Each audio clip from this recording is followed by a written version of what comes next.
বিয়াৰ মাত্ৰ ২৪ ঘণ্টা হৈছিলহে ২৪ ঘণ্টাৰ ভিতৰতে বগা সাজ পিন্ধিব লগা হ'ল ন কইনাই বিয়াৰ পিছত জিৰণি ল'বলৈ গৈ চিৰদিনৰ বাবে শুই পৰিল দৰা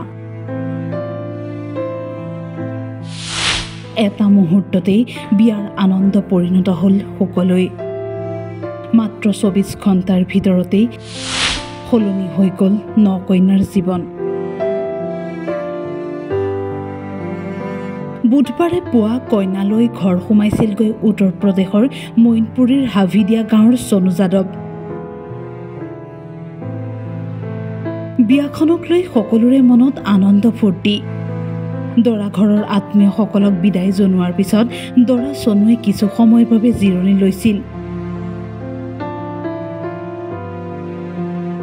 কিন্তু বহু সময়লৈকে বিচনাৰ পৰা উঠি নহাত মাতৃয়ে জগাবলৈ গৈ অচেতন অৱস্থাত উদ্ধাৰ কৰে দৰা সোনুক ততাতয়াকৈ পৰিয়ালৰ লোকসকলে যুৱকজনক চিকিৎসালয়লৈ নিয়ে যদিও চিকিৎসকে মৃত ঘোষণা কৰে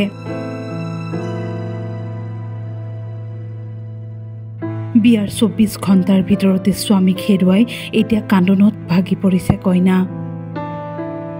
মাত্ৰ এটা মুহূৰ্ততে সলনি হৈ গ'ল ন কইনাৰ জীৱন